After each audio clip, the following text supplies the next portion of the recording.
Bon, résumé de la paracha, et après on attaque.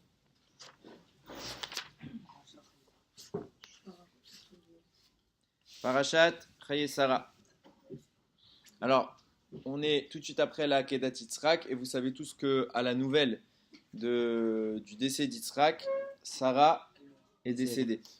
Alors, attention, il ne faut pas prendre ça comme une critique que la Torah va nous faire de l'attitude de Sarah. Au contraire, elle est décédée parce que c'est pas parce qu'elle a été triste que son fils soit sacrifié, parce qu'elle était fière de son fils. Et à ce moment-là, son âme l'a quitté. Alors il y a des explications pourquoi son âme l'a quitté spécialement à ce moment-là, etc. Mais ce n'est pas notre sujet aujourd'hui. La Torah nous atteste sur Sarah qu'elle est morte à 127 ans, aussi de tzadékette que à ses premières années. Mais Rashi dit, elle a jamais évolué, ça veut dire que je le retrouve. Non, ça c'est pas la bonne paracha. Voilà. Kulam Shavin et Tova. Toutes les années de Sarah, elles étaient équivalentes dans le bien. Pour te dire quoi? C'est ce qui est écrit avant. 100 ans, à 100 ans, elle était aussi pure qu'une fille de 20 ans, parce que vous savez qu'à partir de 20 ans, c'est là qu'Akadosh Baruch Hu commence à sanctionner les fautes. Et avant ça, sur terre, il ne nous sanctionne pas. Et on vient te dire, à 20 ans, Sarah, qui avait zéro faute à son actif, à 100 ans aussi, elle avait zéro faute à son actif. Et à 20 ans, et à 20 ans, elle était aussi jolie que dans son enfance. Comment? Même pour les hommes, c'est à partir de 20 ans. Attention. Bah alors non, on fait quoi, À 13 ans, les fautes comptent. Mais Hachem ne te punit pas du ciel. Ok? Ça veut dire il va pas t'envoyer des problèmes dans ta vie à cause de ça pour réparer. À partir de 20 ans, tu commences à c'est-à-dire prendre les fautes qu'on fait maintenant, on va jamais Si, rien elles sont avoir. là, ça veut pas dire qu'après 20 ans, elles ont disparu. Mais tu as jusqu'à 20 ans pour, on va dire qu'on te laisse un délai avant de commencer à frapper ta tête. Qui mériterait peut-être d'être frappé un peu plus. Non, je plaisante. Ok, on continue. Donc Sarah décède et Avram revient. Et il y a écrit Vayavo Avram ispod les Sarah velif kota. Il est venu pour faire le esped, donc l'oraison funèbre. Quand on enterre quelqu'un, on fait son éloge, etc. Et pour pleurer Sarah. Le kaf de velif kota, il est écrit en petit. Parce que Chazal disent si Avram avait pleuré, les gens auraient dit il regrette la Kedat Yitzhak. Or, Avram ne regrettait pas la Kedat Yitzhak. Donc, il s'est retenu de réellement pleurer. Il était triste que sa femme l'ait quitté. Mais il s'est retenu de pleurer pour pas que les gens viennent juger la Kedat Yitzhak et disent en fait, s'il avait su que sa femme mourrait, il n'aurait pas été capable de faire la Kedat Yitzhak. C'est ça qu'on dit tous les soirs dans Vemuna, juste après le schéma entre le schéma et la Mida. Sauve-nous du Satan qui est devant nous et qui est derrière nous. Ça veut dire quoi devant nous? Évidemment, on comprend. Il est devant nous, donc sauve-nous-en. Il vient nous empêcher de faire une mitzvah, il vient nous forcer à faire une avéra. Aide-nous à le convaincre. Mais derrière nous, une fois qu'on a passé l'épreuve, il n'y a plus de Satan. On a battu, on a gagné ou on a perdu. Réponse, le regret. De même que le regret pour une avéra a la capacité de déraciner une avéra, c'est ce qu'on appelle la tchouva, le regret d'une mitzvah peut abîmer la mitzvah. Si j'ai fait une mitzvah et que je la regrette, de là on apprend d'Avraham. C'est pour ça qu'on dit retire le Satan de devant nous, normal, mais aussi de derrière nous. Une fois que j'ai fait la mitzvah, il va essayer de me l'abîmer, de me la retirer, faire en sorte que je puisse encore le battre, que je ne regrette jamais mes mitzvot. Des fois, à cause d'une mitzvah, il y a des gens pour le Shabbat, à cause du Shabbat, ils vont peut-être perdre leur emploi, ou ils vont pas avoir d'emploi, etc., etc. Il y en a qui vont se dire peut-être que c'est une mauvaise chose, alors Chas v'Shalom le Shabbat. Enlève ce Yetzera de croire que c'est une mauvaise chose, que je ne regrette pas la mitzvah que j'ai fait. Que je continue toujours et que le Yetzara il puisse pas m'atteindre, même après. Ok, donc que fait Abraham? Il faut qu'il enterre maintenant Sarah. Or, on a vu dans la paracha de la semaine dernière, lorsqu'il a reçu les malachim, Rashi rapporte qu'il a couru après le bétail et il est arrivé dans Maharat Amarpela. Il a vu là-bas que c'était quelque chose de spécial. C'est là-bas qu'est enterré Adam, Arishon et Chava. Donc il sait que c'est un endroit spécial. Il se dit Sarah, ma femme, c'est une tzadékette, c'est une prophétesse. On a vu la semaine dernière, on va en reparler maintenant, que Sarah a dépassé le niveau d'Avraham en prophétie. Donc c'est pas n'importe qui. Il veut qu'elle soit enterrée dans Marat Amarpela. Or, s'il veut Avraham, il a qu'à dire Marat Amarpela, c'est à moi, puisque Hachem il va me le donner. Non, Avraham il va voir les gens de la ville, il va à Hebron, il dit s'il vous plaît, il vient avec le mort avec lui, donc Sarah. Il lui dit, laissez-moi enterrer Sarah dans votre terre. Tout le monde lui dit, il n'y a pas de souci. Nessi Elohim Mata. On sait que tu es le prince de Dieu. Où tu veux enterrer ton mort. Ok, alors allez voir un homme qui s'appelle Ephron, qui lui, il a le terrain de Marata Marpella, donc que je puisse lui acheter. Alors il va voir Ephron, Ephron il lui dit, quoi? Ça se fait shalom, gratuit, je te l'offre. Abraham dit, pas question.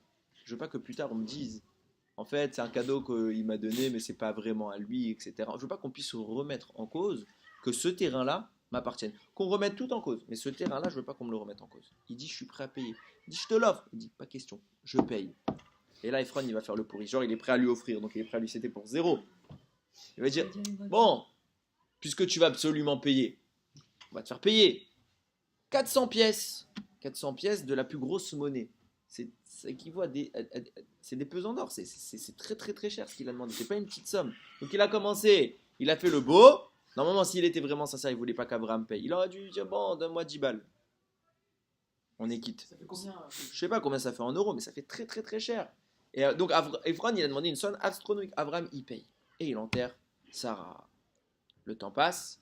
Et Abraham, il dit, il arrive le moment où maintenant il traque mon fils, il faut qu'on le marie. Il sait qu'il va bientôt mourir. Il ne peut pas laisser son fils sans être marié. Alors, il charge Eliezer de s'occuper de cette mission. Pourquoi Eliezer? Pourquoi il n'a pas direct dit à Yitzhak, va trouver une femme? Non, c'est pas comme ça qu'elle marche. Abraham, il dit, dans la ville de Canaan, les gens, c'est pas des gens bien. Il veut absolument qu'il retourne chercher dans sa propre famille. Alors il envoie Eliezer, il lui dit, écoute-moi bien, va chercher une femme pour mon fils, dans ma famille, et que mon fils se marie. Il va lui dire, mais peut-être que Eliezer, il avait un plan derrière la tête. Rachid va nous dévoiler par la suite. Il se dit, moi j'ai une fille, moi j'ai une fille, et moi je suis un tzaddik. J'aimerais bien marier ma fille à ton fils. Pourquoi tu vas chercher à l'autre bout du monde? Tu me connais. Tu sais, oui, il lui a dit. Tu me connais, tu sais que je suis un tzaddik. Et c'est pas de la frime. Eliezer est un tzaddik. Donc tu sais l'éducation que j'ai fournie à ma fille. Tu sais dans quoi tu t'engages. Abraham, il va lui répondre quelque chose de très étonnant. Enfin, on le sait. Mais il lui dit, toi, tu descends de Canaan. Canaan a été maudit par Noach. D'être le serviteur des serviteurs. Il lui dit, mon fils à moi, il est béni. Shem, il a été béni. Ton fils à toi, il a été maudit.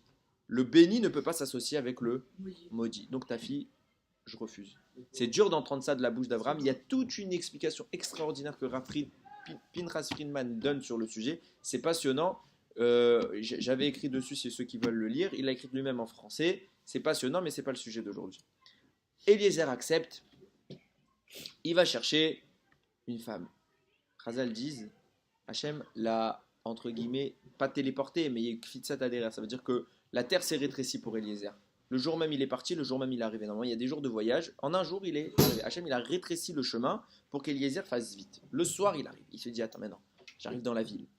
Je connais personne. Attention, on n'est pas à l'époque où il y avait une photo, je pouvais dire rechercher, je pouvais faire une recherche sur Internet, où est-ce que je vais trouver, j'avais des adresses, j'ai rien. Il connaît même pas, il sait même pas à quoi ils ressemblent ces gens. Il sait même pas qu'est-ce qu'il va trouver. Il dit, bon, en clair, j'ai une chance sur 1 milliard de trouver. Ça marchera pas. Donc qu'est-ce qu'il dit? Le seul moyen de trouver, c'est qu'Hachem, il intervienne et qu'il m'aide et qu'il me donne le moyen de trouver l'épouse de mon maître Yitzhak. Qu'est-ce qu'il fait? Il prie. Akadosh Baruch Hu, écoute, fais un miracle, fais quelque chose. Moi, je peux pas. Regarde ce qu'il va faire. Maintenant, c'est l'horaire où les femmes, elles vont sortir pour aller puiser de l'eau. Ok? Moi, il va y en avoir plein. Il va sans doute y avoir des jeunes filles. La jeune fille que je vais lui dire la chose suivante, je vais lui dire, est-ce que tu peux me donner à boire? Et qu'elle va me répondre, non seulement je te donne à boire à toi, mais à tous tes chameaux, c'est la preuve que ce sera la bonne fille. Comme ça, moi, je vais pas, s'il te plaît, aide-moi. À peine il finit de parler, qui arrive? Rivka. Immédiatement, Eliezer la voit, il est interpellé par elle. Pourquoi?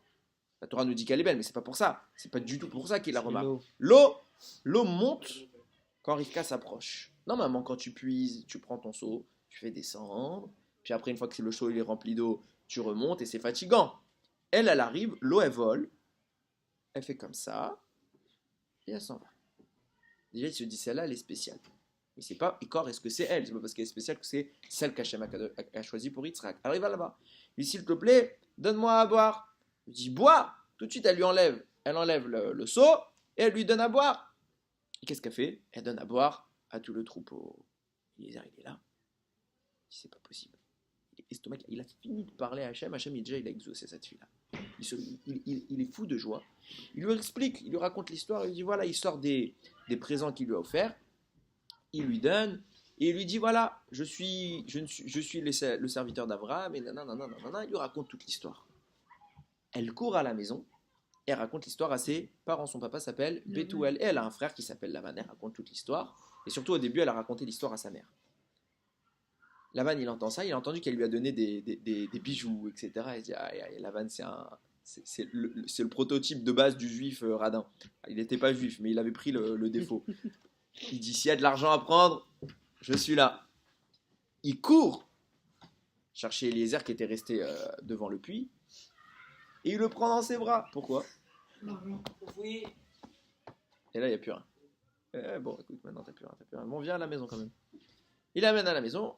Ils veulent servir à manger à Eliezer. Eliezer, il dit, je mange pas tant que j'ai pas dit ce que j'avais à dire.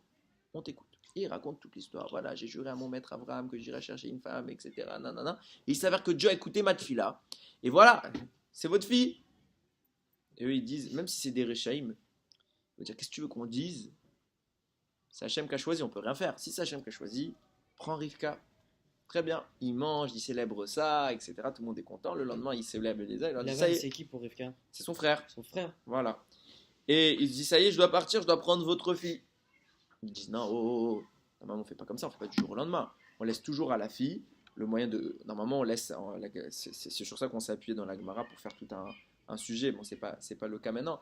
Mais on laisse normalement le temps de se préparer entre 10 mois et 1 an. On organise. Il faut que la fille elle prépare plein de choses et que c'est pas comme ça qu'on fait un mariage. Il dit, tu plaisantes ou pas?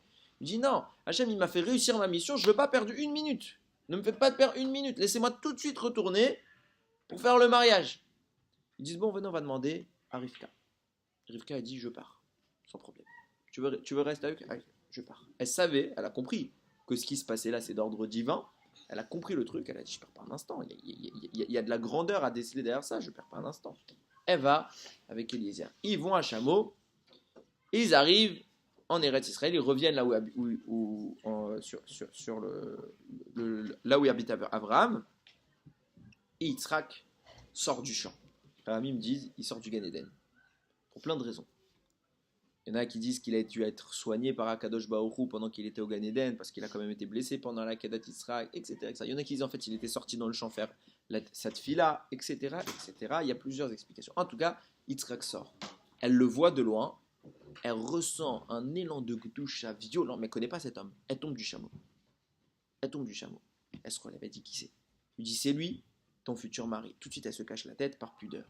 Et évidemment, Yitzhak et Rivka vont se marier. Et Chazal nous dit, il y a plusieurs miracles, j'en cite un, mais il y en a d'autres.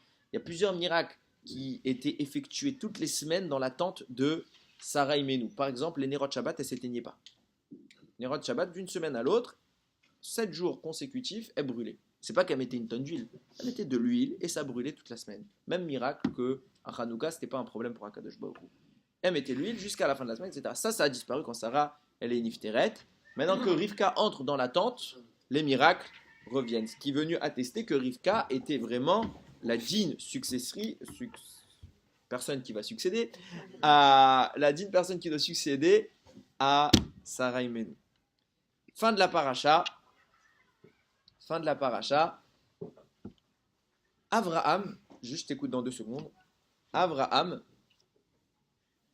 maintenant qu'il est célibataire, entre guillemets, enfin plutôt veuf, il va retourner, il va prendre une femme, Agar.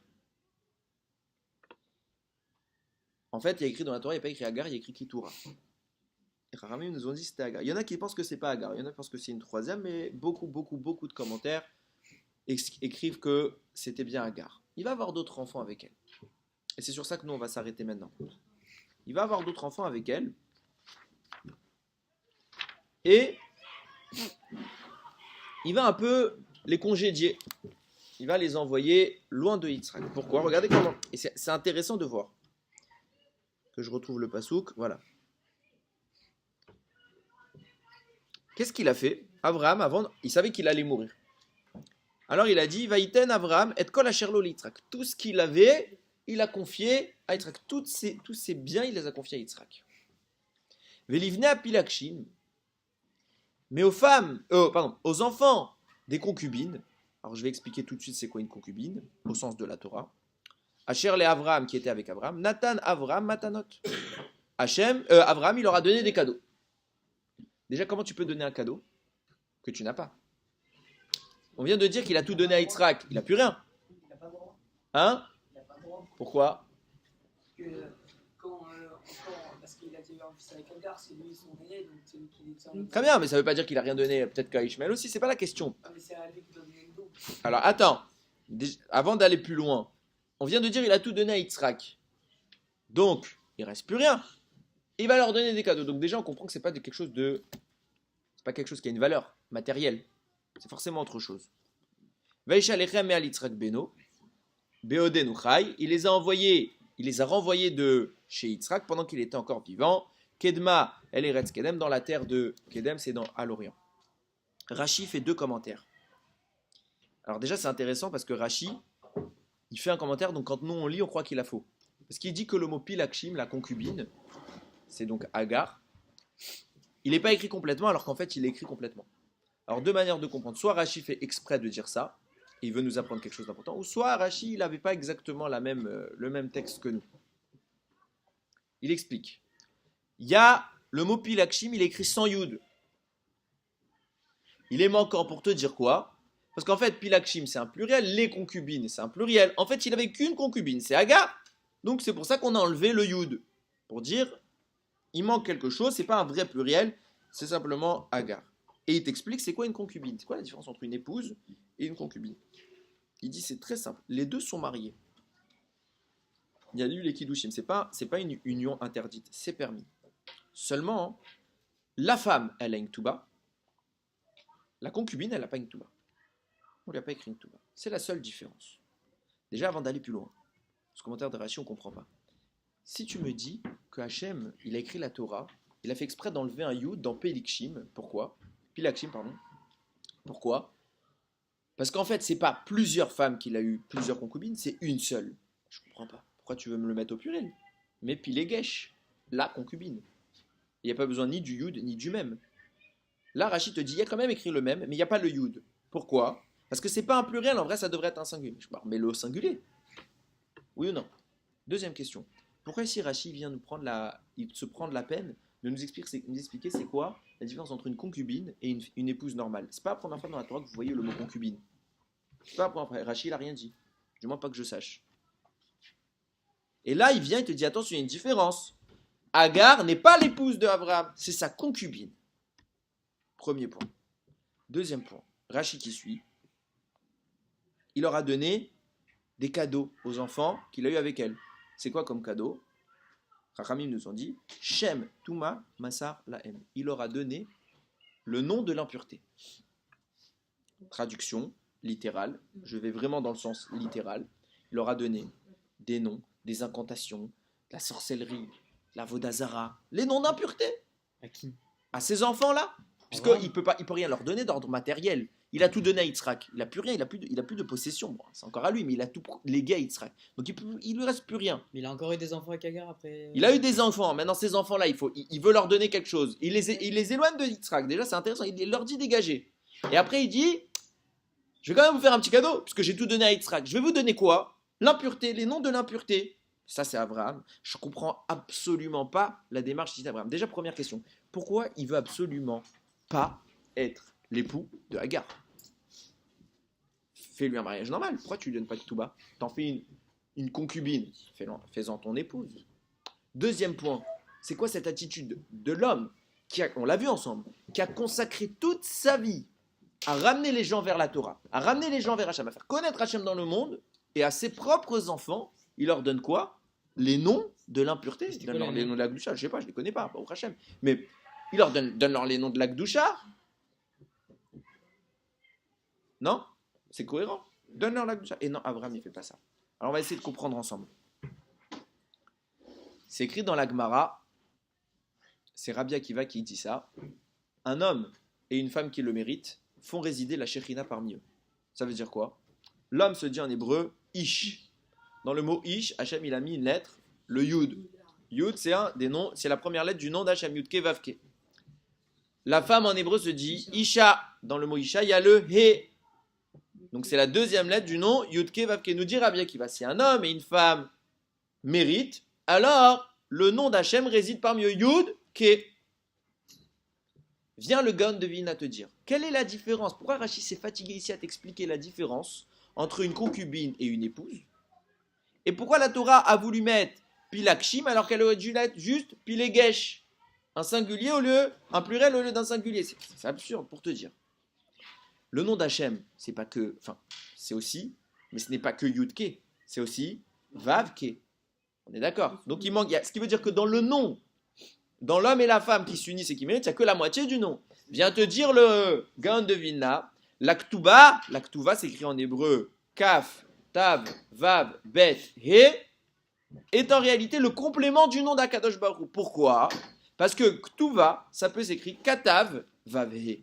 Il a écrit Vav, He, l'autre moitié du nom d'Akadosh Baruch Hu qui est manquante dans le Yudke. Akadosh Baruch Hu dit quand tu es un homme et une femme le méritent, ils ont Yudke, et quand ils se marient, au sens le plus strict, donc il lui écrit une Tuva, alors Akadosh Baruch Hu complète son nom, il adjoint le Vav et le He. C'est pour ça qu'il dit, vient Rachid te dire, c'est quoi la différence entre Agar, qui est une concubine, et Sarah, qui était la femme? C'est qu'il y a Yud Ke, Vav Ke chez Avram et Sarah, et chez Agar, il n'y a que Yud, He. C'est pourquoi qu'on l'appelle Pilakshim. C'est quoi Pilakshim? Rachid te dit, c'est écrit de façon incomplète, il n'y a pas le Yud. Ça s'écrit donc P, Lamed, Gimel, Shin, Mem.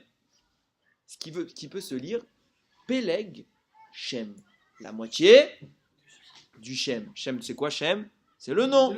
Ce couple-là ne bénéficie pas de Yudke Vavke en entier, il bénéficie que de Yudke, la moitié, mais il n'a pas l'autre moitié, le Vav et le He. On voit donc que Avram, dans son mariage avec Agar, enfin dans son union avec Agar, il n'a pas voulu compléter le nom d'Akadosh Baruch Hu. Il a voulu limiter, entre guillemets, la présence d'Akadosh Baruch Hu. Là encore, l'attitude d'Abraham, elle interroge encore plus. Je comprends plus. Pourquoi tu te limites? Pourquoi tu vas pas plus loin? Pourquoi tu vas pas faire résider complètement le nom d'Akadosh Baruch Hu? Là, tu fais que la moitié. Qu'est-ce qui se passe avec Agar pour que Avraham ne veuille pas lui faire résider le nom de façon complète? Écoutez ce qu'ils disent, Razal. C'est écrit comme ça dans le Sifte Cohen. Avraham, il a fait un raisonnement qui est très intéressant. Alors c'est pas le Sifte Cohen, c'est une introduction et après on explique. On a vu la semaine dernière que Avraham, il est papa, il a reçu Yitzhak, et Sarah, subitement, elle lui dit, écoute, lui et sa mère, tu me les dégages. Pourquoi? Parce qu'elle a vu des choses qui lui déplaisaient. Elle savait que Yitzhak et Ishmael, ça ferait pas bon ménage. Elle dit, tu me les dégages. Avraham, il dit, oh, Ishmael, c'est mon fils, Agar, c'est ma femme. Tu me demandes de les dégager. Vient Kadosh Baruch Hu, il intervient et dit, oh, Avraham, tout ce que te dit Sarah, écoute sa voix. Rachi explique pourquoi. Parce qu'on l'a vu la semaine dernière, Avraham est inférieur à Sarah en prophétie. En clair, Akadosh Baruch Hu lui dit, je valide le fait que Sarah te dise de renvoyer Agar et Ishmael, parce que Sarah, elle voit plus loin que toi. Elle comprend les choses mieux que toi. Elle a accès à un niveau prophétique qui te dépasse. Donc toi, tu comprends pas, t'as raison. Tu dis, c'est mon fils, c'est ma femme. Mais aie confiance en Sarah, c'est une grande prophétesse et elle voit plus de choses. Avraham, il entend ça, il dit, si Hachem, il me dit que Sarah, elle a vu quelque chose, c'est une plus grande prophétesse que moi, je comprends, ok, je les dégage. Mais Avraham, il doit quand même être étonné. Je rappelle que si cette même Sarah, qui est une plus grande prophétesse, vient de dire à Avraham, Agar, c'est pas une bonne chose qu'on la garde, c'est qui lui a dit de se marier avec Agar? C'est elle. C'est elle-même. C'est qui a eu l'idée? Donc il y a un problème. Si elle est une grande prophétesse, comment ça se fait que là, elle a l'idée révolutionnaire de dire on se marie avec Agar, on a un enfant. Enfin, Avraham se marie avec Agar, il a un enfant. C'est génial. Il faut, je le vois prophétiquement, ça s'explique, il y a des raisons. Avraham, peut-être que c'est pas son idée. Donc lui, il n'a pas vu tout ça. Peut-être. Et puis cette même femme, Sarah, vient lui dire finalement, c'est pas une bonne idée. Bah alors, si c'est une prophétesse qui voit si loin, elle aurait dû voir ça depuis le début. Donc ça veut dire quoi? Ça veut dire qu'il y a une incohérence. Et Abraham le sait et Hachem valide. Lui dit, elle a raison. Il faut qu'il parte. Ça veut dire que Sarah, en fait, elle n'a pas fait ça de façon bête, sinon Hachem n'y validerait pas. Dès le début, il aurait dit, ne te mets pas avec Agar. Ça veut dire que Abraham, il comprend de là que Sarah, elle avait une raison de l'unir à Agar. Et elle a maintenant cette raison-là, elle a disparu, donc il faut le séparer de Agar. Et Ishmaël ne doit pas rester. Quelle est cette raison? Abraham sait que depuis la faute d'Adam Arishon, l'être humain est impacté par l'impureté. L'être humain, il est impacté par l'impureté. Adam Arishon, il a fait la faute, le mal est rentré dans l'homme. Et il va, Abraham, commencer ce travail d'extraction de l'impureté. C'est le premier qui va le commencer. Ça va se continuer avec Yitzhak et ça va se terminer surtout sur Yaakov. On a encore des choses à retirer, mais Yaakov est le premier qui va naître pur, parfaitement pur. Pourquoi? Parce qu'Abraham, il a eu Ishmaël. Ishmaël, c'est le mal. Enfin, ça, c'était pas pur. Yitzhak est la pureté. Mais Yitzhak lui-même, il a encore un peu d'impureté. Il va avoir Esav et Yaakov. Mais Yaakov, de ses 12 fils, aucun n'était impur. Il n'a pas eu d'enfant rachat, Yaakov. Que des tzadikim. Pourquoi? Parce que tout le travail d'extraction, c'est commencé depuis Abraham, c'est continué avec Yitzhak et c'est terminé avec Yaakov. Abraham, il comprend.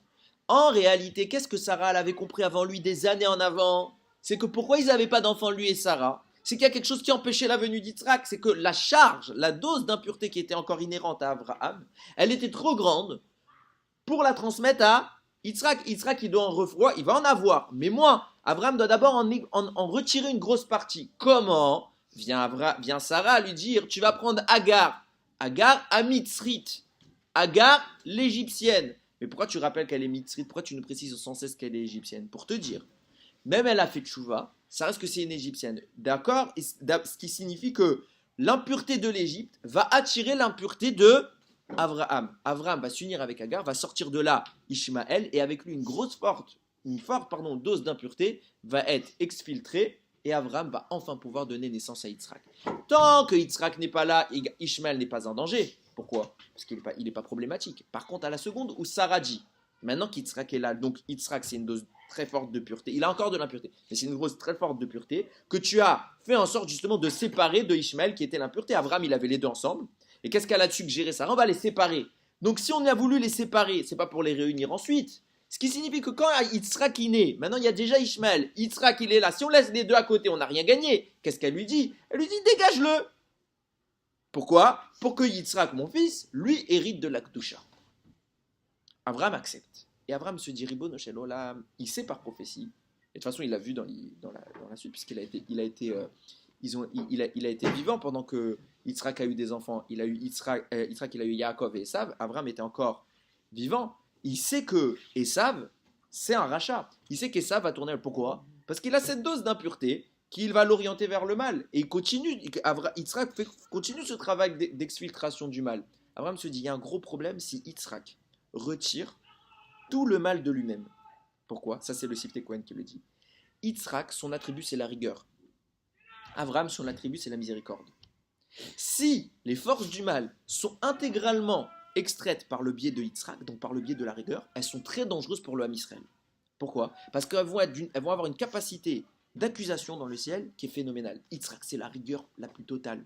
Si face à la rigueur, tu dis une erreur, tu te fais trucider. Et Abraham, il a peur de ça. Il se dit donc, j'ai un plan. Je vais continuer à retirer le maximum moi-même de l'impureté pour qu'il ne sorte pas cette impureté par le biais de qui? De Yitzhak. Parce qu'Abraham, il se dit, si elle sort par moi cette impureté, alors c'est le chesed, c'est la miséricorde, ce sera moins dangereux que si c'est par Yitzhak. Yitzhak, il va en sortir un peu, mais je vais essayer d'en retirer le maximum. Qu'est-ce qu'il dit? Regardez la formulation. Va Yosef Avraham. Avraham a ajouté. On peut aussi traduire, il a continué. Vaikar Isha. Et il a pris une femme. Ushma Ketura s'appelle Ketura. Qu'est-ce qu'il a continué? Le même cheminement que Sarah lui a appris. Ce travail de séparation du bien et du mal qui a eu lieu par la naissance d'Ishmaël avec le mariage de Agar, Abraham se dit, si Agar m'a permis de faire naître Yitzhak en retirant l'impureté, alors elle peut continuer à faire ce travail. Donc qu'est-ce que je dois faire? Maintenant qu'il n'y a plus Sarah, je vais au moins atténuer les forces de l'impureté en retournant avec Agar et je vais avoir des enfants avec elle. Et tous les enfants qui sortiront là vont continuer à diminuer le taux d'impureté à venir dans la suite de ma naissance, faisant de la descendance de Abraham une descendance beaucoup plus raffinée et beaucoup moins atteinte par le mal. D'où ce qui a permis la naissance de Yaakov, Ishtam, un homme parfait, pur. Il va naître sans les défauts. Ramim nous dit, Yaakov, il est né avec la Brit Mila, il n'y a pas eu besoin de lui faire. Pourquoi? Parce que la Brit Mila, c'est un défaut qui est issu de l'impureté. Abraham et Yitzhak ont terminé ce travail pour donner le prototype parfait, Yaakov. Seulement, Abraham se dit quand même, toute ma vie, j'ai passé à quoi? À faire tchouva aux gens. On a vu ça. Tout l'objectif de la vie d'Abraham, c'est faire tchouva aux gens. Tu crois qu'Abraham, ses propres enfants, qu'il sait qu'ils vont naître avec une grosse dose d'impureté, tu crois qu'il va les laisser dans l'impureté? Tu crois qu'Abraham va baisser les bras, il va dire, ça y est, ils sont impurs, alors ça y est, je les laisse? Impossible. Nous dit le prix Tzadik. Il fait un long raisonnement pour expliquer ça. Il explique la chose suivante. Abraham, le nom qu'il va leur confier, c'est le suivant. Celui qui est capable d'être utilisé dans l'impureté. Le nom d'Hachem, c'est quelque chose de saint. On ne peut pas l'utiliser avec l'impureté. Il va leur confier un nom que même dans l'impureté, il est encore utilisable.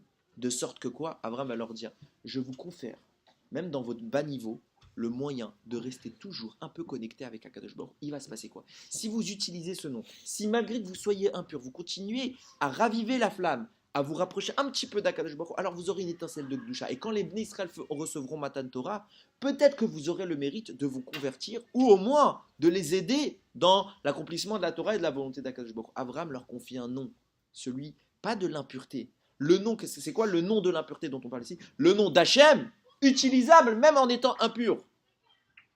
C'est pourquoi nous a dit tout à l'heure, on a vu plus haut, que Rachid nous a expliqué, Agar, c'est une concubine, c'est pas une épouse. Pourquoi? Parce que qu'est-ce qu'il a dit le Gaon de Vina? Quand tu es avec une concubine, tu as que Yudke dans ton nom.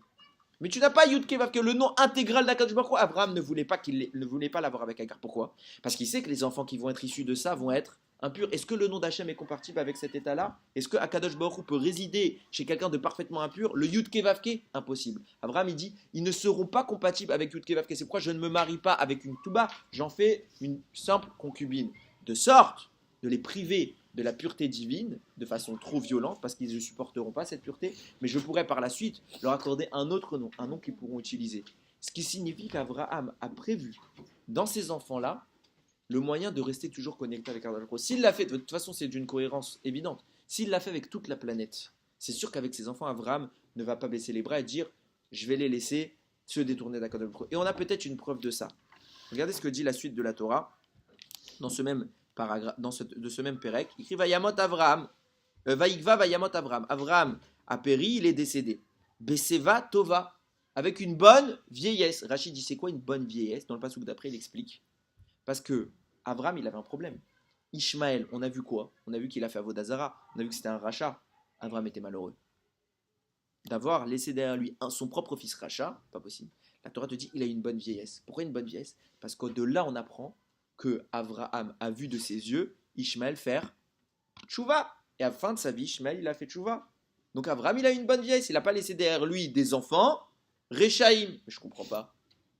Si tu me dis que ce qui fait qu'Avraham aurait pu avoir une mauvaise vieillesse, c'est que Ishmaël ne fasse pas tchouva. Ah, maintenant qu'il a fait il a fait tchouva, Avraham, il a une bonne vieillesse. On oublie un détail. Il a eu d'autres enfants. Et on vient de nous dire quoi? Ces enfants, ils sont chargés d'une grande dose d'impureté. Avraham, comment il aurait pu mourir heureux, sachant qu'il a des enfants qui sont impurs? Comme ça, il écrit dans le Midrash. Et le Pri Tzadik va donner l'explication suivante. Avraham leur a dit, partez. Je vous ai dit qu'il part vers l'Orient. Il lui a dit, Kol ma sheyecholim leazriach tazrichu. Je crois que c'est la formulation du Midrash. Tout ce que vous pourrez vous éloigner vers l'Est, éloignez-vous. Pourquoi? Parce que sinon, vous ne pourrez pas supporter les braises que représente Yitzhak. Alors tout le monde comprend, traduit, tout ce que vous pourrez vous éloigner vers l'Est, éloignez-vous. Le Pri Tzadik dit, le mot qui est employé, les Azriar, ça ne veut pas dire aller vers l'Est. Ça veut dire briller. Tout ce que vous pourrez briller, brillez. Pourquoi? Pour pas que Yitzhak ne vous brûle. Qu'est-ce que ça signifie?